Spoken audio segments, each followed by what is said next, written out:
तक्रारीवर कारवाई न झाल्याचा आरोप. 14 ऑगस्टपासून जिल्हाधिकारी कार्यालयासमोर उपोषणाचा इशारा. जिल्हाधिकाऱ्यांच्या आदेशानंतरही नगर परिषदेकडून कार्यवाही झाली नसल्याचा विजय रणित यांचा दावा.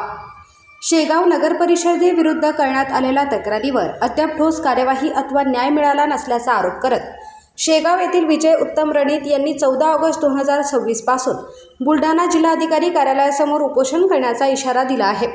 याबाबत त्यांनी जिल्हाधिकाऱ्यांकडे निवेदन सादर केले आहे. निवेदनानुसार अवैध बांधकाम तसेच परिसरातील विविध समस्यांबाबत त्यांनी यापूर्वी तक्रार अर्ज सादर केला होता.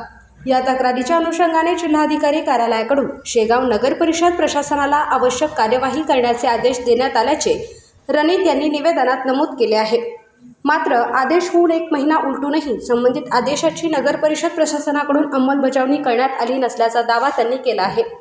तसेच 4 मे 2026 रोजी सादर केलेल्या तक्रार अर्जासोबत आवश्यक माहिती व कागदपत्रे देण्यात आली होती, असेही निवेदनात नमूद करण्यात आले आहे. शेगाव नगर परिषद कार्यालयाच्या परिसरातील संबंधित बाबींवर गेल्या काही महिन्यापासून सातत्याने तक्रारी करूनही अपेक्षित कार्यवाही झाली नसल्याचा आरोप करण्यात आला आहे. संबंधित परिसरातील एका गल्लीमध्ये पावसाचे पाणी वाहून जाण्याचा मार्ग बंद झाल्यामुळे पावसाचे पाणी घराकडे येऊन त्रास होत असल्याचेही रणित यांनी निवेदनात म्हटले आहे. त्यामुळे संबंधित गल्ली मोकळी करून पाण्याचा निचरा सुरळीत करण्यात यावा, अशी मागणी त्यांनी केली आहे.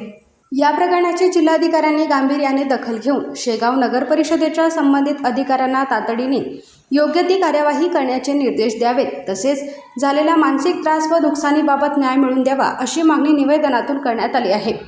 14 ऑगस्ट 2026 पर्यंत तक्रारीवर योग्य ती कार्यवाही न झाल्यास बुलढाणा जिल्हाधिकारी कार्यालयासमोर उपोषणास बसणार, असा स्पष्ट इशारा विजय उत्तम रणित यांनी निवेदनातून दिला आहे. या उपोषणादरम्यान उद्भवणाऱ्या परिस्थितीची सर्वस्वी जबाबदारी संबंधित प्रशासनाची राहील, असेही त्यांनी निवेदनात नमूद केले आहे. दरम्यान निवेदनाची प्रत माहितीस्तव बुलढाणा शहर पोलीस निरीक्षक यांच्याकडेही देण्यात आली आहे. आता या तक्रारीवर जिल्हाधिकारी प्रशासन आणि शेगाव नगर परिषद कोणती भूमिका घेते, याकडे नागरिकांचे लक्ष लागले आहे. युवा क्रांती न्यूजसाठी प्रशांत पवार, शेगाव.